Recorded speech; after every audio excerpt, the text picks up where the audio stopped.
Hi, welcome to South Down Garage. On this episode, we're going to make a hydraulic handbrake. Tyler had a bad experience. I don't like these. I had a bad experience. So this is what the day's work looks like.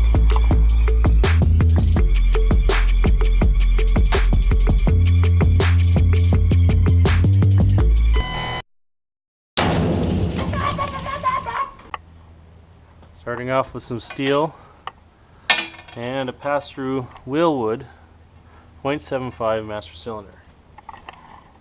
So this is how I'm doing it. I have no clue what I'm doing. So if it looks really ugly and nasty, feel free to send me some hate mail. Okay, so I didn't show you the whole process of how I put everything together because, well, it's a pretty ugly job. So what happened, I'll give you sort of a rundown, is yes, I cut all this metal. This is about a 1/2 inch thick. Now if you can imagine taking this metal and bending it up so that you can put a master cylinder up against it, drilling it and all that other fun stuff, it looked pretty bad. But this is Ballin on a budget drift car build, so it doesn't have to look good because that is some thick steel. Now the reason I built my own stuff is because for 50 bucks you can buy a pass-through master cylinder ebrake kit off eBay. So I paid 50 bucks for a master cylinder. It was closer to 70 with Canadian exchange. And then so I've got a Willwood pass-through master cylinder, which is better than the crap you buy off eBay because it's just some cheap knockoff garbage. And if you're paying 50 bucks for a pass-through master cylinder and $50 for a whole setup, well, it's going to be a bit iffy. So my friend who you saw, Tyler, the one that helped me with my roll cage, he bought one off eBay for 50 bucks or 80 bucks or something like that. It breaks all the time. It's a piece of garbage. He said, don't do it. So that's why I'm showing you guys what I'm doing. Just find whatever steel you got lying around. For me, I have a little bit more because I have a couple of projects on the go. That steel I just showed you was supposed to be for the frame on my old 49 Ford.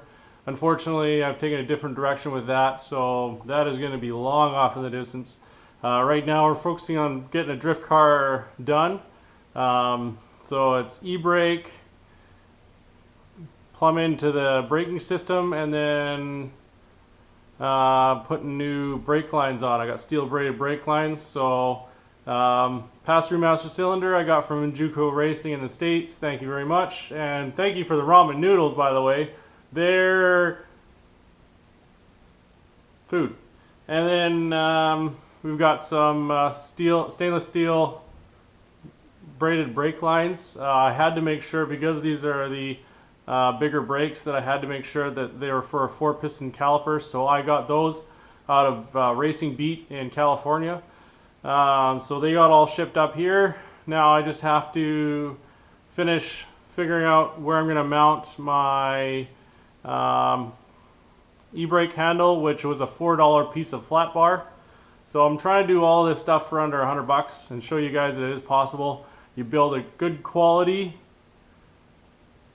well, a strong, not maybe quality, but a strong e-brake setup that won't break easily. And for the same money as you could probably buy this stupid eBay crap. So I'll show you what's going on here.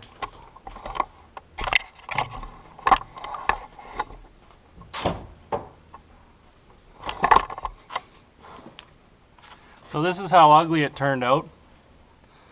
I used the park brake mount here to put a bolt in to hold it in place. Now I haven't bolted the master cylinder in yet, but I've got my flat bar, which if I can get my flashlight to hold, maybe I'll just hold it there. So we got to figure out how this is going to lie in. And then I got to drill a hole in here straight through. I'm probably going to put an aluminum bushing in here, weld it in place, and then get an eye to bolt onto here, and then I'm going to bolt it to the aluminum. I might have a spare eye I can use off that other car I scrapped. I've got the oh, look at that. Oh, possibilities is endless. I think I found my winner here. Winner, winner, chicken dinner. All right, I'm gonna pull this all apart. Hopefully I can get that stupid piece out. I know I had trouble last time. Okay, so this is the piece here we've got off. Now we've got a pin, which is great because now I've got something to figure out. The flat bar might be a little thicker or thinner, so maybe I'll put a sleeve in there, I'm not sure, and then we'll reuse this clip and it will look really fancy. It looked like I actually fabbed this all together. If you don't have a spare set lying around like I do, of course, go to your local auto wrecker and take one of these bad boys out of a car, who knows. Looks like it's the right thread pitch and everything for me, so I've just got to knock this piece off here. Alright, there's the piece all cut off and a little warm. Ooh, hot! I'm going to go slip it on there and we'll see how it looks. So this is the bad boy in action here. I didn't put spacers in for now, I just sort of put it together, but got a couple brake lines, had to buy a new one. And I just had to cut a hole, you saw that earlier, for I could get my mounts, and I figured why not run the brake lines through here. So I run them down the bottom. Gotta find my flashlight here. I'm gonna run it down up, and I'm gonna have to tie everything up in here. And then I don't know if you can see that, so this flashlight might make it worse. But I'm gonna tee off of this brake line right here, and so this line will come in. So yeah, it'll be all good. Come into there. This other brake line here is gonna tee into there, and then we're gonna have some hydraulic-y brake action.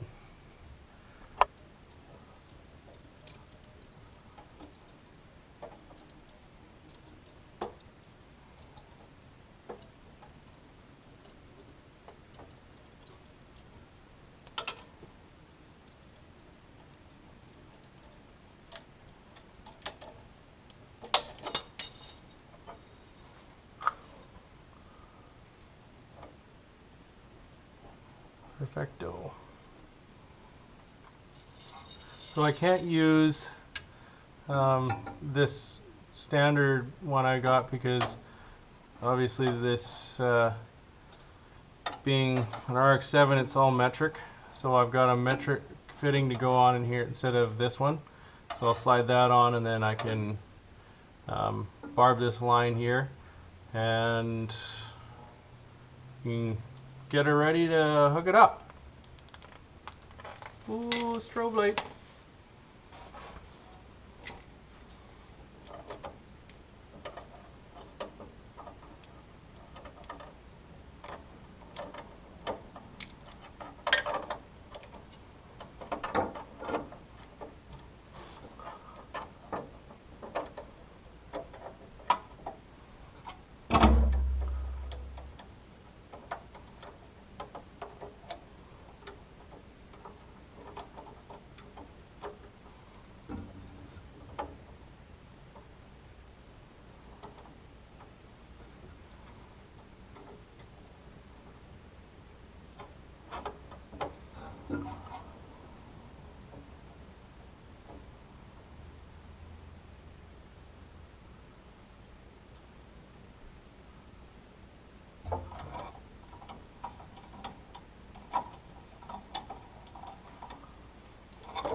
voila. Oh, shoot. Put that there.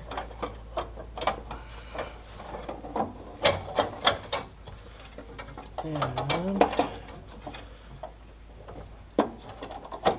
okay.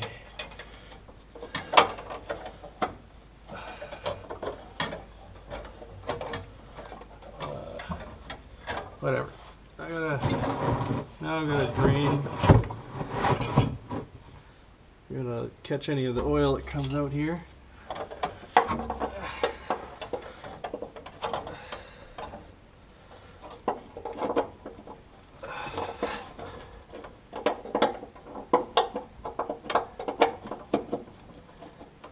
Here, not gonna be a pain. Okay.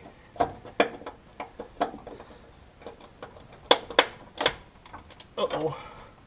That doesn't feel good. Uh-oh. That's not good.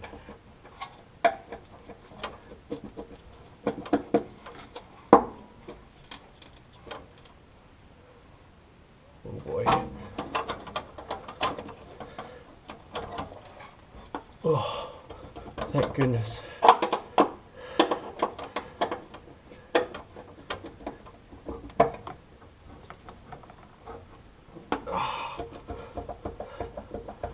This is going to be a slow process.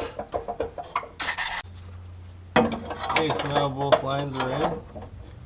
Just tightening up the line leading from the master cylinder back to the T here. Main reason why I did it here, first of all, I only had to buy one union fitting because I tried to do this as cheap as possible. And the other reason is if I did have any leaks, I'd rather be able to get to it than have it right underneath the drive shaft and have to take the heat shield off and all the other fun stuff to get to it. So hopefully some method to my madness. So now the next step, we got to do steel braided brake lines for the brakes. Oh, we have to put the diff in first, and then we'll put the steel braided brake lines on, and then it's bleeding time. Oh yeah.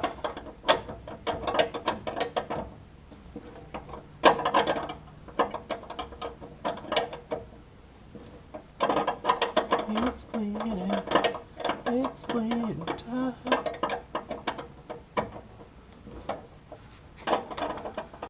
This is the moment I've been waiting for a long time. I've been wanting to do steel braided brake lines for I don't know how long.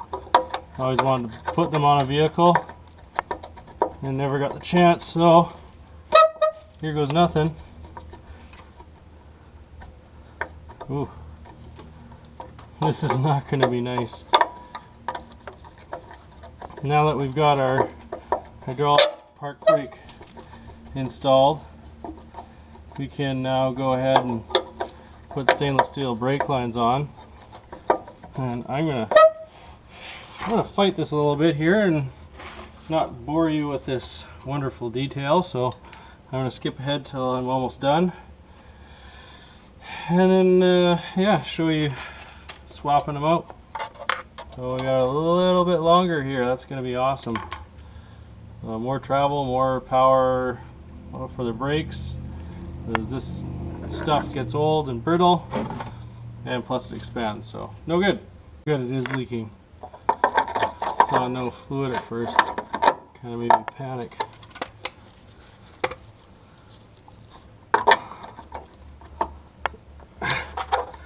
That could explain a few things.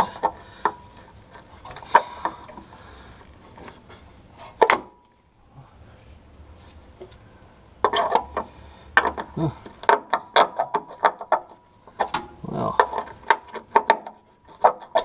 there we go. Oh boy, this isn't going to play well at all.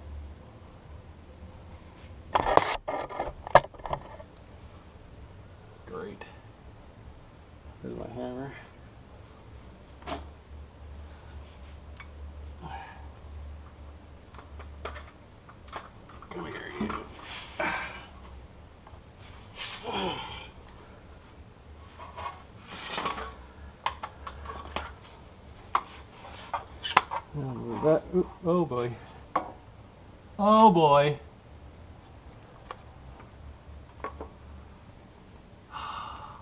Well, that explains a lot. I've got a broken brake line. Great.